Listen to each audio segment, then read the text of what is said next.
Oi, gente, meu nome é Isabelle Magalhães, sou estudante do primeiro período de Medicina da Uninassal e hoje eu vou apresentar um caso clínico a respeito da fenilcetonúria. Começando com a identificação do paciente, ALM, lactante, 7 meses e 14 dias, sexo masculino, solteiro, brasileiro, natural de Toledo, no Paraná e procedente de Foz do Iguaçu, também no Paraná. Na anamnese foram feitos os seguintes registros na queixa principal e duração. Mãe do paciente relata que o filho tem choros frequentes, irritação, mau cheiro na urina há cerca de um mês. E há cerca de 2 dias ele começou a apresentar convulsões. Já na história da doença atual foi constatado o seguinte: o paciente deu uma entrada no setor da emergência pediátrica com quadro convulsivo. A mãe afirma que essas crises se iniciaram há 2 dias, após um período de grande irritação, choros persistentes e tremores. Além disso, ela afirma que o filho apresenta odor desagradável na urina. Aos 7 meses de idade, o pediatra responsável por essa criança notou uma regressão dos comportamentos adquiridos. Houve perda do apoio para a cabeça, essa criança passou a apresentar rastreamento no olhar e, junto a isso, começaram episódios de movimentos abruptos dos 4 membros, de forma anormal.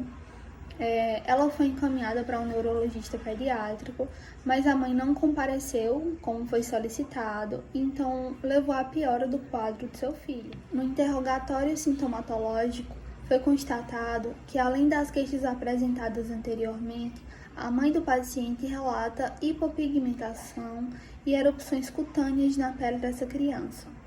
Além disso, houve atraso no desenvolvimento, já que a criança passou a não executar tarefas que eram comuns para a sua idade. Já nos antecedentes pessoais fisiológicos foi registrado o seguinte: recém-nascido a termo, parto cesáreo por patologia materna, vigoroso, adequado para idade gestacional, triagem neonatal sem alterações, certificado de vacinação atualizada. Nos antecedentes pessoais patológicos, essa mãe não teve nada digno de nota, ou seja, ela não tinha nenhuma patologia conhecida desse filho. Já nos antecedentes familiares, a mãe nega patologia a destacar e desconhece antecedentes paternos. Nos hábitos de vida e condições sociais, não houve nada digno de nota. Durante o exame físico, o paciente se encontrava com estado geral ruim, vigio, normohidratado, eutrófico e anictérico. Pele e apêndices claros, membranas mucosas normocoradas com pequenas erupções cutâneas, acianótico a febril. No exame neurológico, foi constatada deambulação ocular, reflexo coclear palpebral bilateral presente, hipotonia muscular. Ao nível abdominal, foi apresentada uma hérnia umbilical redutível e não coercível, sem visceromegalia, e o exame pleuropulmonar e cardiovascular se apresentou normal. Nos exames clínicos e bioquímicos, os dados eram compatíveis com um atraso na aquisição de comportamentos nos primeiros meses, com subsequente perda das conquistas previamente adquiridas, sem que houvesse explicação. Somada à instalação de movimentos anormais e recorrentes ao longo do tempo, as convulsões e odor na urina levaram à suspeita diagnóstica de fenilcetonúria.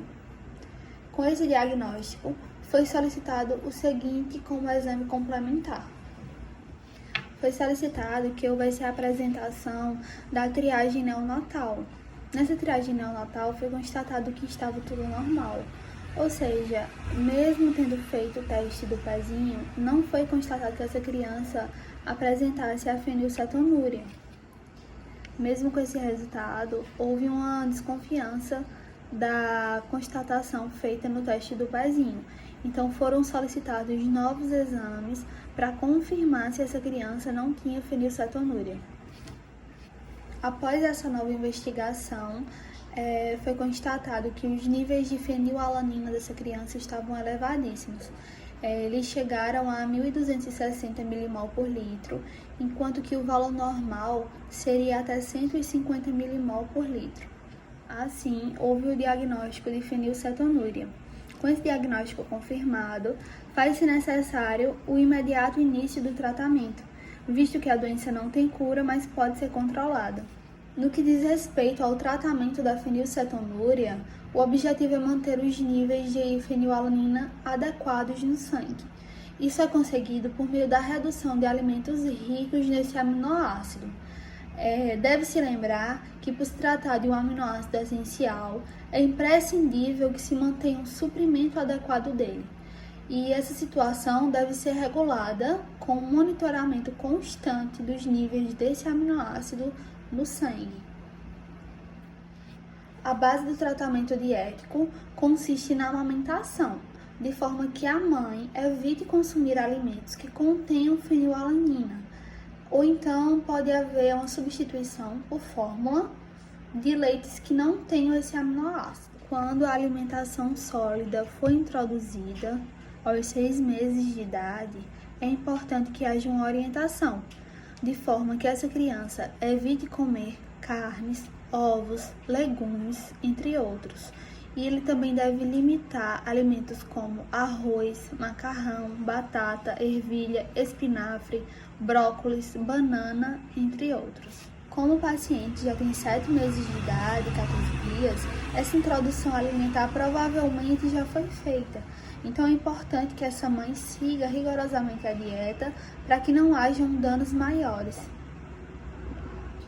Então, com base no caso apresentado, eu vou falar um pouco sobre o que é a fenilcetonúria. A fenilcetonúria se trata de uma doença genética autossômica recessiva que é causada por uma modificação no gene codificador da enzima fenilalanina hidroxilase. Essa fenilalanina hidroxilase ela é responsável por catalisar a conversão do aminoácido fenilalanina em tirosina. Então, a principal complicação relacionada à fenilcetonúria está diretamente ligada a essa falta de controle dietético, que faz com que haja essa elevada concentração de fenilalanina no sangue. Essa elevada concentração desse aminoácido faz com que haja a metabolização e formação de resíduos tóxicos que vão diretamente para o sistema nervoso central. Após esse contato do resíduo metabólico tóxico com o sistema nervoso central, há a produção de sequelas geralmente irreversíveis, como é o caso do retardo mental e até mesmo o atraso psicomotor, que foi o caso do paciente apresentado.